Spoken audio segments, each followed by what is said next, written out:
Jemi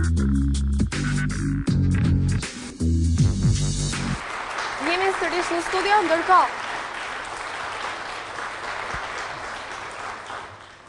Ne, gjatë kohës që po ndishtim reklamat, të kapëm një fjali, Lida. Si ishte, nuk ja tregon motra motrës kur bën ndërhyrje? Sepse ne folim shumë pozitivisht, që të tre folim pozitivisht këtu, thamë po në Tiranë ka ndryshuar, është e vërtetë që ka ndryshuar, vinë të dyja gjinit, është risi që vinë shumë burra, pjesa e burrave që tani, edhe ata që merren me politikë dhe ata me biznes, janë ata që i frekuentojnë klinikat tona dhe vinë pa dyshim, shkojnë dhe jashtë dhe vinë dhe në Tiranë.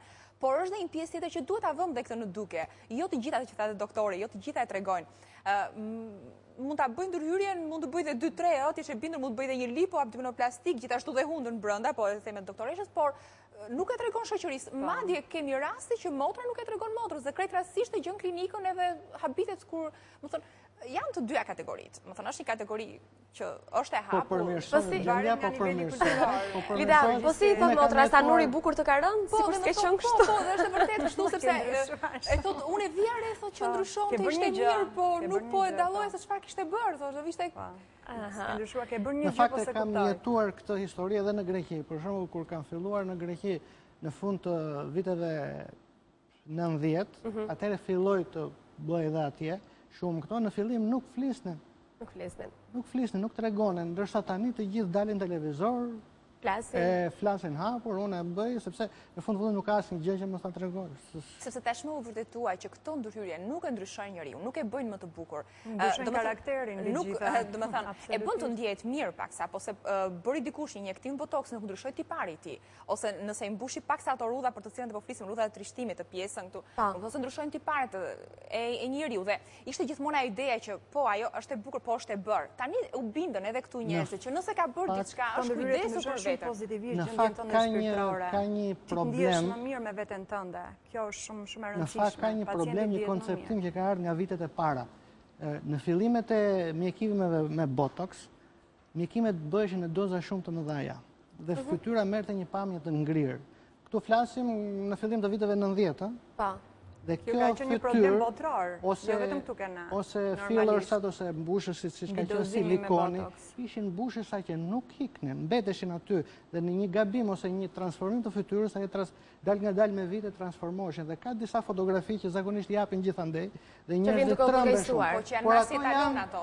Janë të vjetra, janë shumë të vjetra. Është evoluar kaq shumë shkenca. Tani po bën shumë elegante, shumë elegante po bëhen. Nuk ka më probleme të tilla. Meqense jemi tek ato ndërhyrje që gjithmonë e vinë duke u përkeqësuar. Mirë, nuk është ky momenti për të ndjekur materialin, ne kemi pak më vonë një material që do të na tregojë se çfarë ka ndodhur edhe me ikonën e komentuar kaq shumë siç ishte Michael Jacksoni. Por do të ndjekim një material që është zgjeruar pikërisht gjatë punës suaj, doktor Mikili, ne e shohim dhe kthehemi në studio për të na shpjeguar më gjerësisht se për çfarë bëhet fjalë. Shohim bashkë.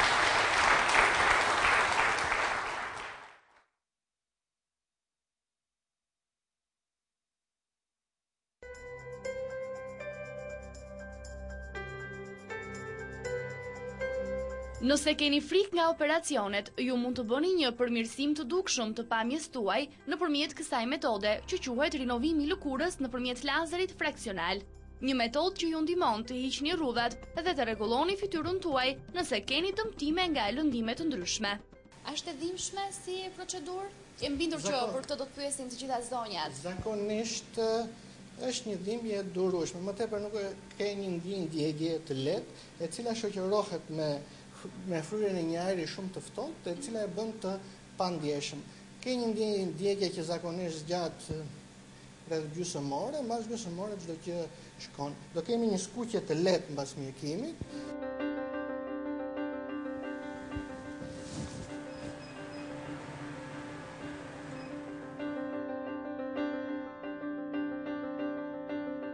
Kishte dhimbje zonja? Pak fare djegje. Çdo gjë është e mundur sot nëse doni të ndryshoni pamjen tuaj. Mjafton të guxoni dhe të mos i trembeni bisturisë apo dhimbjeve të ndërhyrjeve të tilla.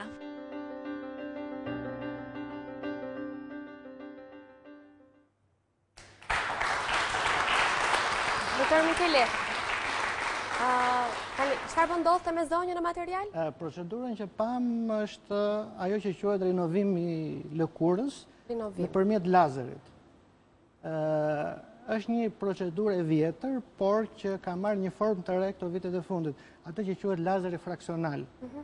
Ka një parim që nëse e djegim në mënyrë të kontrolluar lëkurën, pas djegjes lëkura rinovohet dhe përmirësohet si në pamje, si në konsistencë, elasticitet, ashtu dhe në rudha dhe në pamjen e përgjithshme. Që do të thotë është e këshillueshme edhe për ata që nuk kanë probleme? Po, është e këshillueshme. Kuptohet se çdo lloj mjekimi ka dhe parametrat të caktuar. Nëse do një përmirësim të vogël, parametrat që i vëm lazerit janë më të ulta. Nëse duam të thellojmë më tej veprimin, do t'i vëm intensitete më të larta energjie dhe tjerë. Dhe lazeri na ka zgjidhur shumë duart në problem. Nuk është se u tha një çik aty sikur lazeri zëvendëson operacionin plastik. Nuk i zëvendëson. Por në stadiet e para mund ta shtyjë operacionin për një farë kohe. Deri ku mund të mbëri përmirësimi? Nëse kemi njolla nga dielli apo kemi njolla shtatzanie, pra deri ku mund të bëhet pastrimi i fytyrës? Mund të kemi një fytyrë të pastër njësoj si një 15 vjeçare? Lazeri fraksional është një tip i ri që ndikon shumë në këto 100% të rezultat? Kur flasim për rezultate në mjekësi janë me përqindje. Do të thënë se çdo njeri është një individ i caktuar, i cili reagon ndaj mjekimit në mënyrë individuale. Do të thënë sa herë që ne kërkojmë rezultate 100% është vështirë, sepse ato në mjekësi nuk ka matematik. Por, ato janë metodat të aprovuara nga FDA sot dhe përdoren gjërësisht si për rinovimin e lëkurës, si për heqjen e rrudhave. Ka një ndryshim, sepse ne flasim për përmirësimin e lëkurës dhe heqjen e rrudhave kur flasim për botoxin, kur flasim për fillers, kur flasim për lazerin. Të gjitha këto janë procedura që veprojnë në nivele të ndryshme të lëkurës. Unë doja të pyesja, kemi dy mënyra të ndryshme se si ne mund të zbusim apo mund të heqim rrudhat. Për një teleshikues të thjesht, që ne sqaruam pak në fillim se ku duhet të drejtohet. Pra, pse duhet të bëj një heqje rrudhe me lazer dhe jo me acid, apo pse duhet të bëj njërin edhe tjetrën jo? Ju kë këshilloni? Varet, çdo lloj mjekimi ka objektivin e vet.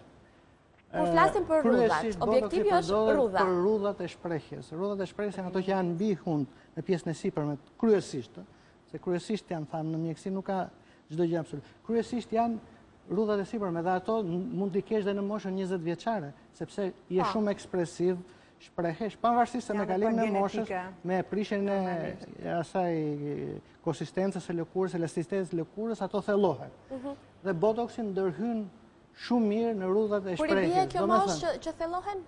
Por nuk përjashton. Ndoshta këtë s'po kuptoj. Do të thonë, thelbi pyetjes është këtu. Asnjëra këto nuk përjashton. Lazeri nuk përjashton fillersin, nuk përjashton botoxin, nuk përjashton edhe vendet e kirurgjit të kombinuar. Edhe vendet e kirurgut të gjitha bashkë. Vetëm larg njëra tjetrës, asnjëherë në të njëjtën kohë. Mund të bëhen të treja metodat, kirurgjia me lifting, lazeri apo injeksionet, fillerat, por jo afër njëra tjetrës. Dhe zakonisht zgjasin kohëzgjatjen e njëras tjetrës. Nëse bëjmë dy metoda bashkë, asnjëra nuk e zvendëson tjetrën. Kjo është shumë e rëndësishme. Efekti është shumë i gjatë. Absolutisht asnjëra s'e zvendëson tjetrën. Nuk e zëvendëson tjetrën. Të gjitha ndihmojnë që lëkura të jetë më e re, më e bukur, më elastike, personi të ndihet më mirë. Se në fundit të gjithë që mos po i mbani hatrin njëri tjetrit këtu, sepse po përmendim terminologji janë të vërteta që tonë në botë. Në fillim çështjen, sepse botoksi vepron te muskujt, nuk vepron te lëkura. Do me thënë, lëshon muskujt, duke lëshuar muskujt, mbetet lëkura e pambledhur. Tani, në qoftë se një rrudhë që hapet nga botoksi, për arsye të viteve ka bërë ato që quhet cicatrice, atëherë do bëjmë lazerin mbi atë që ta zhdukim.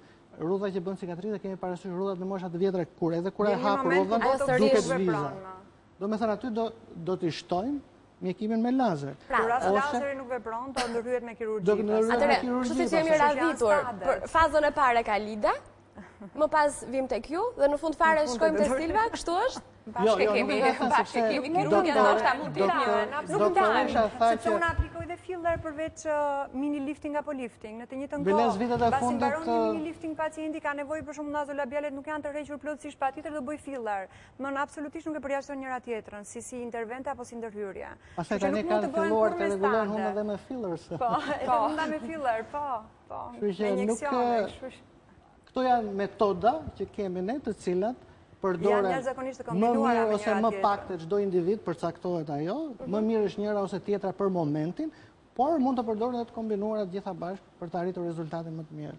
Mirë, le të shohim tani materialin që e përmendëm pak më lart, lidhje me Michael Jackson, meqense mbahet si shembulli më i mirë dhe më i keq i ndërhyrjeve kirurgjikale. Gjithashtu do kthehemi me pyetjen se a ka limit ndërhyrjet kirurgjikale, pra a ka një kufi derisa ne mund të bëjmë. Shohim materialin, kthehemi për përgjigjet.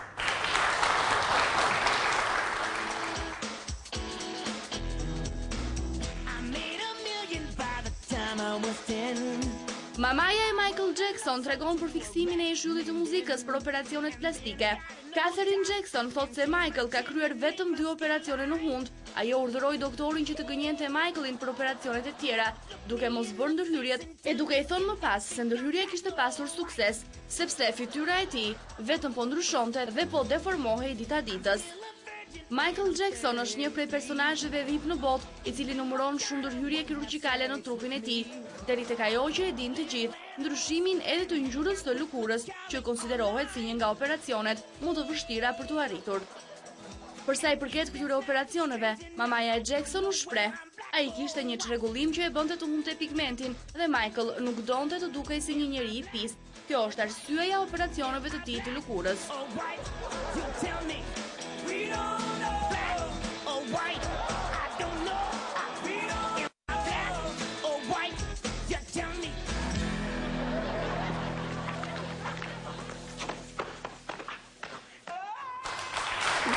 Ky ishte materiali mbi Michael Jackson, e ndërkohë do të kalojmë me një herë në një tjetër insert i cili na prezanton me një modele braziliane e cila ka bërë mbi 19 ndërhyrje. E shohim.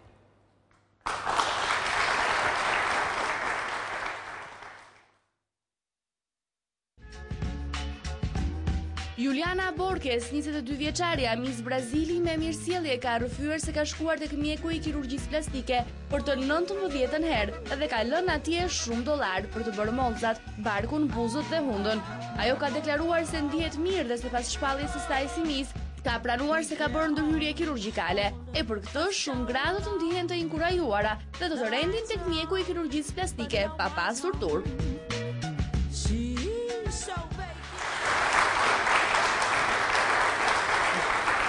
Flasim për Michael Jackson në fillim? Urdhëro? Flasim për Michael Jackson apo jo? Jo, nuk është vetëm Michael Jackson ai që ka bërë kaq shumë ndërhyrje, po flasim edhe për një modele, mbi 19 ndërhyrje. Është mënyra dhe si mat ndërhyrjet, ë? Nëse edhe si maten, kush quhet ndërhyrje dhe kush nuk quhet? Nëse botoksi do ta quajmë ndërhyrje kirurgjikale, që nuk është ndërhyrje kirurgjikale, atëherë ose acidi hialuronike nuk është ndërhyrje kirurgjikale.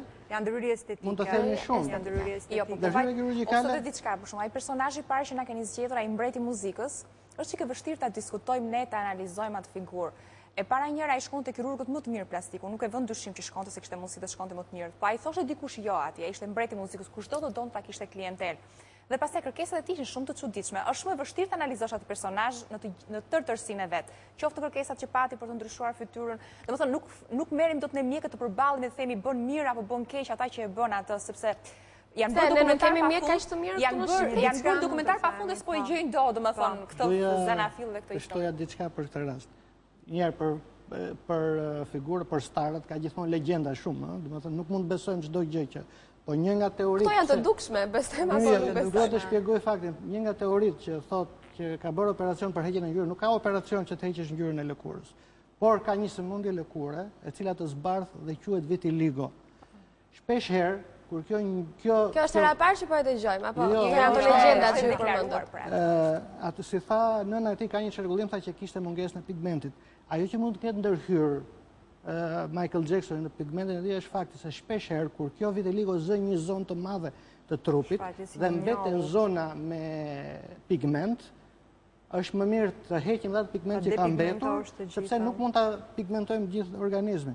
Dhe ndoshta jemi prapë në kufirin e legjendës kur flasim për starët, ndoshta ai ka pasur vitiligo, të paktën unë kështu e di, e cila ka bërë të mundur që të jetë komplet i bardhë më vonë, sepse nuk nxitej dot prodhimi i pigmentit. Pra e ka bërë nga halli. Ndërsa, unë besoj. Për sa i përket ndërhyrjes në hund të Michaelit, ai ka realizuar 3 intervente kirurgjikale, 3 me kockën e tij, me strukturën e tij kockore, dhe mbasi përsëri ngeli pa kënaqur me ato 3 ndërhyrje, sepse sa do ta ngushtosh një hundën e një zezaku, përsëri e ka e ruan pak atë formën pak të gjerë, bazën pak të gjerë, e hoqi komplet strukturën kockore, piramidën nazale dhe ka vendosur një protezë brenda hundës së tij. Ka vendosur një protezë. Nuk ishte më asnjë strukturë kockore të vetën në ndërhyrjen e fundit. Po, unë doja të pyesja ka pyetin pse e bën doktorët, pse e bën doktorët. Doktori është dikush jo aty. Këtë doja të thoja. Pra, deri ku duhet? Absolutisht jo, nuk bëhet. Aq më tepër aty, mbreti të muzikës, a mund t'i thuaj jo aty? Pastaj nuk duhet harrojmë diçka. Të gjithë artistët e moshës së Michaelit i kanë filluar ndërhyrjet kirurgjikale shumë herë. Domethënë në vitet kur nuk ishte kaq shumë e zhvilluar mjekësia, kur pasojat ishin gjithnjë shumë më të mëdha se që janë sot. A mund të thuajt jo, dalem pa këtu. Pra, një mjek duhet të pranoj çfarë do lloj kërkese të çuditshme që një pacient ka?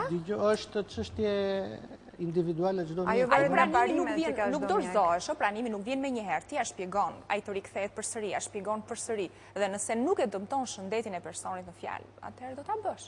Janë disa parime të cilat mjeku nuk duhet i cënoj normalisht në punën e tij. Do me parime të mos kalosh jashtë kufive anatomik të pacientit kur punon, dhe në qoftë se ka ndërhyrje, ai kërkon maksimumin e një ndërhyrje e cila mund të dëmtojë strukturat anatomike, ti duhet i thuash jo dhe stop, deri këtu hariet. Kjo është e tëra. Edhe unë shpeshherë them jo dhe për çfarë? Botox ose për fillers. injeksione, patjetër. Them jo kur e shoh që largohet nga estetika.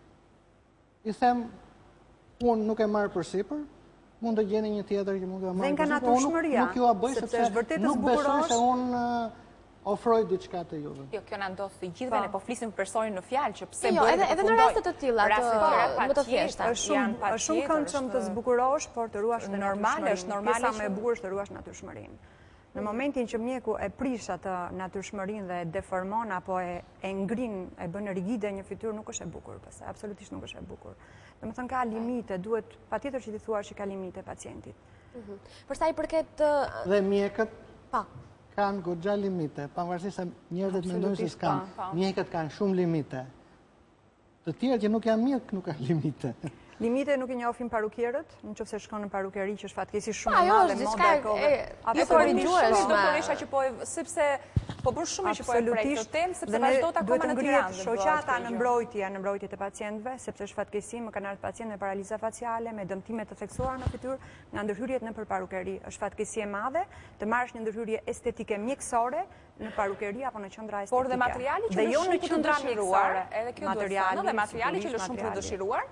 Dhe janë bërë gratë dhe vajzat në Shqipëri sikur ka piskur grenza, kështu duken me ato buzë të mërshme, asnjë mjek nuk do t'i bënte ato buzë. Asnjë mjek nuk do punonte me ato materiale që nuk besoj se janë heronik. Është të kërkohet të ngrihet shoqata në mbrojtje të pacientëve, pa diskutim fare, sepse po shikojmë masakra të kryera në për parukeri dhe në për qendra estetike. Dhe pastaj kur flitet për mjekësinë estetike dhe pastaj dhe në përfshihemi të gjithë, pastaj njerëzit që se kanë këtë informacion thonë, po unë pash komshin, pash kushërirën e pash të mërshme, jam të merruar, në na vin shumë. Pavarësisht se ajo ka bërë te parukeri. Patjetër do t'ju vinë dhe kolegëve të mi, sepse më vinë në klinikë dhe thonë doja ta bëja, po unë të merrova se pash, po nuk është dhe lodhemi dhe japim to shpjegime pastaj. Po vazhdojmë në vite, po japim shpjegime ndoshta do të dalim të ngrem zërin më shumë dhe të flasin, mjekët do të jenë ata që t'i bëjnë këto. E tham që në fillim, e përsëritëm sërish tani.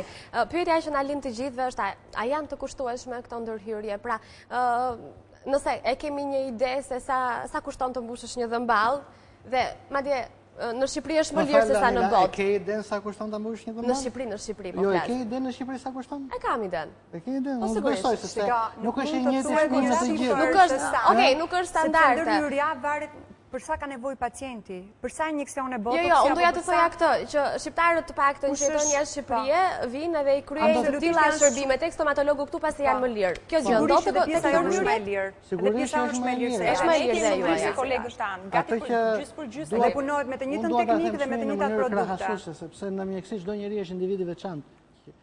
Mënyra krahasuese e mjekimit është nëse do marrësh të gjitha ato kremra që mendon një për natën, një për ditën, një për rudhën, një për syt, një për kohë dhe 50 krema të tjerë kozmetik, domosdoshmë do të dali shumë më lirë të bësh këto.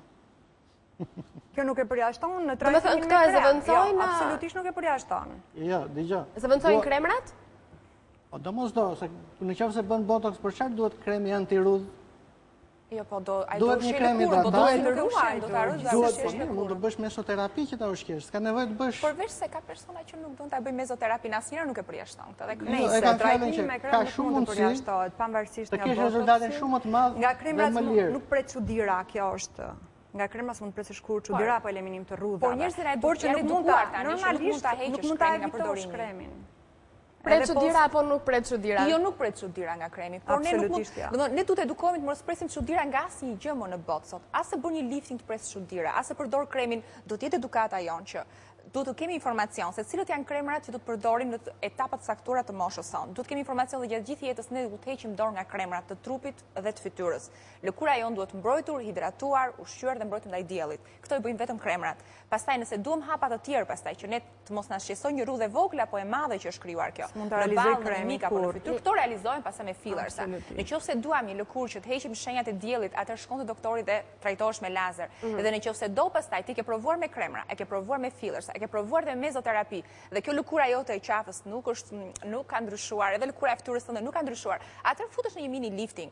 Domethënë, të gjitha këto personi duhet të ketë informacion. Dhe të fillojnë nga më e lehta. Këto jep doktori. Këto jep doktori, duhet të shkosh te profesionisti që ti shqetësohesh natyrisht para pasqyrës, shqetësohesh dhe duhet të shkoj tani te specialisti dhe ai të më jap informacionin. Kur ke marrë informacionin e di pastaj se çfarë duhet të përdor. Mirë. Ka ardhur momenti ta mbyllim emisionin, doktore Silva është direkt për një operacion. Çfarë operacioni do bësh? Operacion hunde. Operacion hunde. Faleminderit shumë që ishit në ora 5. Faleminderit doktor. Lida, duhet afrohemi tek zonja, po na pret të themi edhe fjalitë e fundit, çfarë kemi bër, cila ishte ndërhyrja që bëm sot dhe atëherë sa vjet më e re u bë zonja me është e dukshme që nuk ekzistojnë më rrudha tani. Të janë zhdukur. Po. Edhe te pisa e ballit, do ta ndihmojmë që të bëjmë dhe një injektim botoksi të bëhet më e shtrirë. Krevatin ta ngrëm pak më lart për ta parë kamera më mirë. Po. Ta vendos pak këtu. Më fal. Tani ke dhimbje? Jo, gjithçka ka kaluar, mpyrja ka filluar të dalë? Po, mpyrja ka filluar të dalë, mund të flasim normal.